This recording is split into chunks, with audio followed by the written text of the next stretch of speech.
پیارے محترم بھائیو، ہر مرتبہ ہم آپ کے سامنے مرزائیت کے حوالے سے کچھ نہ کچھ حقائق بیان کرتے رہتے ہیں۔ الحمدللہ مسلمانوں کے لیے اس وقت خوشی کا موقع بھی جاری ہے، عید میلاد النبی کے ایام جاری ہیں،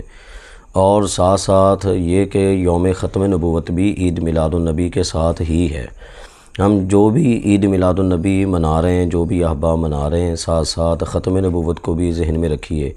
آقا کریم صلی اللہ تعالی علیہ وسلم کے میلاد بھی ساتھ ساتھ آپ کا میلاد بھی مناتے رہیں، اور ساتھ ساتھ نبی پاک علیہ الصلوۃ والسلام کی ختم نبوت کا پرچار بھی کرتے رہیں، چونکہ 12 ربیع الاول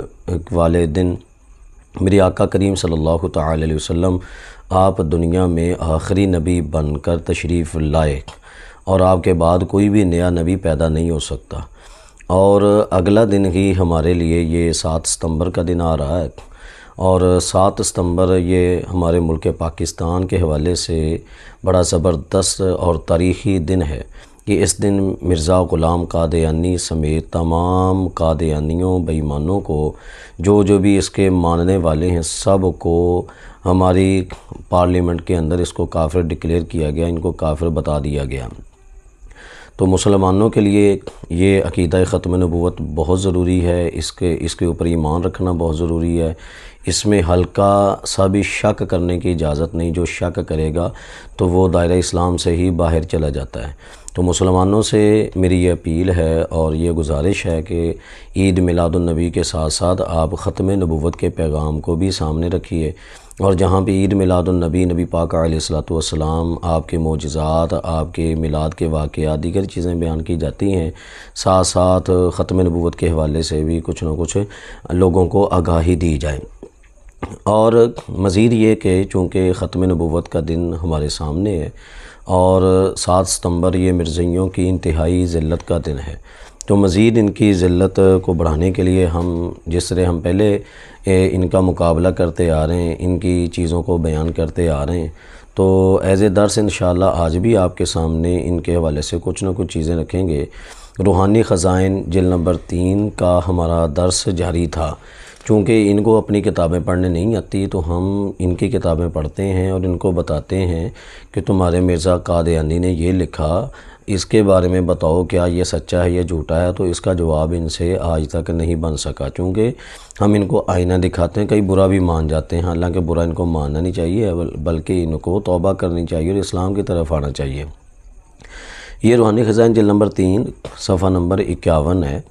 اس میں جب یہ رسالہ توضیح مرام شروع کرتا ہے تو شروع میں ہی اس نے حضرت عیسیٰ علیہ الصلوۃ والسلام کے نازل ہونے کی تردید کی ہے، اور اسی طرح اگر آپ اس سے چوتھی لائن پہ آئیں تو اس نے حضرت عیسیٰ علیہ الصلوۃ والسلام کے مثل ہونے کا دعویٰ کیا، حالانکہ یہ اس کے دونوں دعوے، دونوں چیزیں جھوٹ ہیں، اور یہ ہم اپنی پچھلی ویڈیوز کے اندر اس کو واضح کر چکے ہیں، مزید انشاءاللہ آئندہ بھی واضح کرتے رہیں گے۔ پھر اگر آپ صفحہ نمبر 52 کے اوپر آئیں تو یہاں پہ آ کر اس نے مولویوں کے خلاف بات کرنے کی کوشش کی، لوگوں کو یہ بتایا کہ مولوی یوں تو مولوی یوں، فلاں یہ وہ فلاں، یہ بھی اس نے اپنی طرف سے گپ ماری۔ اور آج بھی آپ کو مرزائیوں کی ذریت مرزائی نظر آئیں گے جو کہ مولویوں کی بلا وجہ جو ان کی تحقیر کریں گے، بلا وجہ ان کے خلاف بولیں گے، بلا وجہ کوئی نہ کوئی بہانہ ڈھونڈیں گے، ان کے خلاف، علماء کرام کے خلاف کوئی نہ کوئی کسی نہ کسی طریقے سے مہم چلائی جا سکے، حالانکہ ان کی کوئی مہم کامیاب نہیں ہوتی، نہ انشاءاللہ ہوگی۔ اچھا، اسی طرح مزید آپ آگے چلیں تو صفحہ نمبر 54 کے اوپر اس نے کیا کہا، یہ حضرت عیسیٰ علیہ الصلوۃ والسلام کے حوالے سے کہتا ہے کہ عیسائیوں کا یہ عقیدہ بھی متفق علیہ ہے کہ کوئی شخص بہشت میں داخل ہو کر پھر اس سے نکالا نہیں جائے گا، گو کیسا ہی ادنا درجہ کا آدمی ہو۔ چنانچہ یہی عقیدہ مسلمانوں کا بھی ہے۔ اللہ ارشاد فرماتا ہے وما هم منها بمخرجین، یعنی جو لوگ بہشت میں داخل کیے جائیں گے پھر اس سے نکالے نہیں جائیں گے۔ اور قرآن شریف میں اگرچہ حضرت مسیح کے بہشت میں داخل ہونے کے بتصریح کہیں ذکر نہیں، لیکن ان کے وفات پا جانے کا 3 جگہ ذکر ہے۔ یہاں اتنی سی عبارت میں اس نے کئی دھوکے دیے۔ ایک تو اس نے یہ دھوکہ دینے کی کوشش کی کہ حضرت عیسیٰ علیہ الصلوۃ والسلام آپ وفات پا چکے ہیں اور آپ کی وفات کے اوپر اتنی آیات موجود ہیں،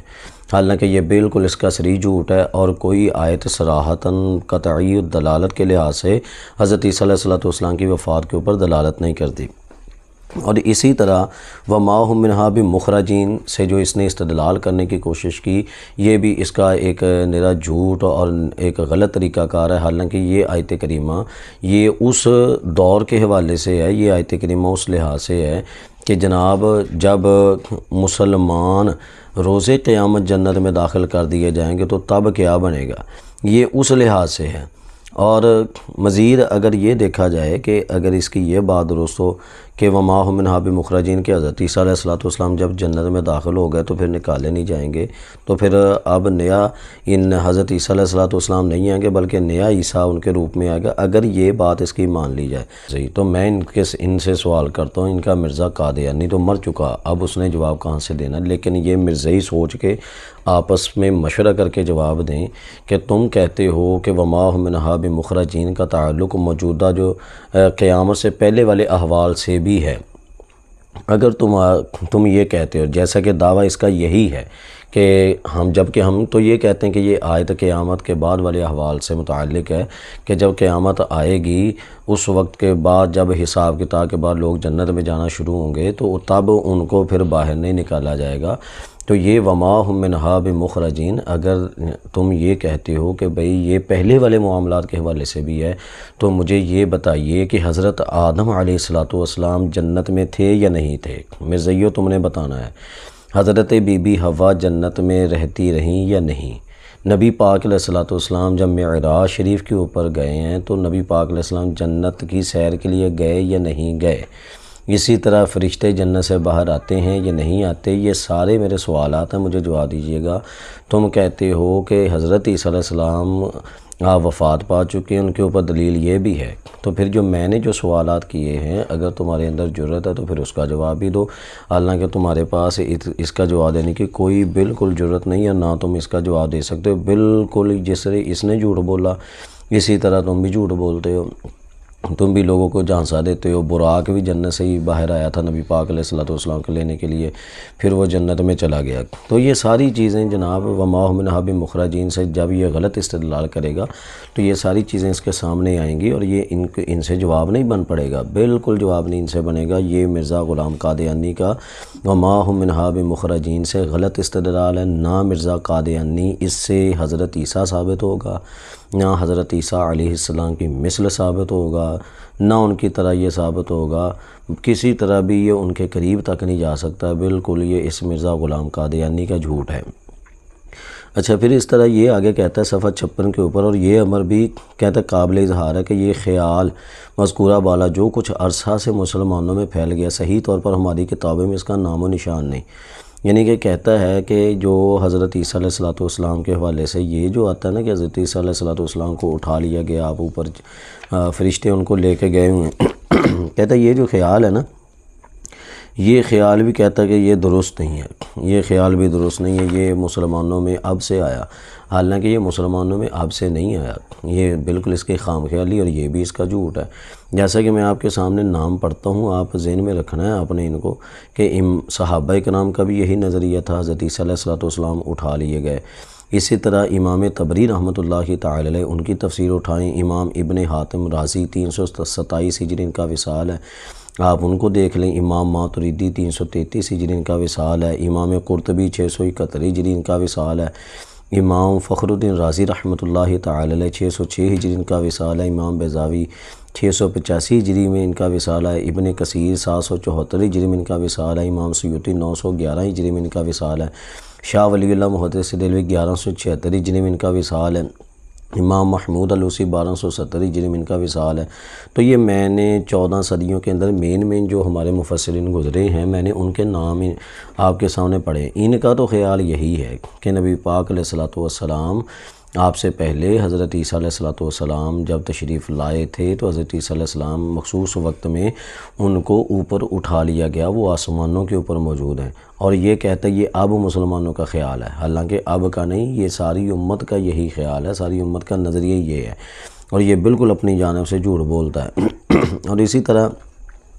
یہ اپنی جناب دلیل اپنے آپ کو پختہ ثابت کرنے کے لیے یہ کہتا ہے، روایت پیش کرتا ہے کہ دیکھو جی کیف انتم اذا نازل ابن مریم فیکم و امامکم منکم، اس کا ترجمہ کرتا ہے یعنی اس دن تمہارا کیا حال ہوگا جب ابن مریم تم میں اترے گا، وہ کون ہے؟ وہ تمہارا ہی ایک امام ہوگا جو تم ہی میں سے پیدا ہوگا۔ تو یہ بھی اس نے یہاں ترجمہ کرتے ہوئے ڈنڈی ماری اور اپنی طرف سے اپنے آپ کو بڑا صابر کرنے کی کوشش کی اور اپنے آپ کو سارا کچھ صابر کرنے کی کوشش کی۔ تو یہ اس کا ترجمہ ہی غلط ہے اور اس کا انداز اور اس کا استدلال بھی غلط ہے۔ یہ پہلے بھی میں اس کا یہ جواب دے چکا ہوں، انشاءاللہ مزید آئندہ بھی اس کے یہ جواب دیں گے۔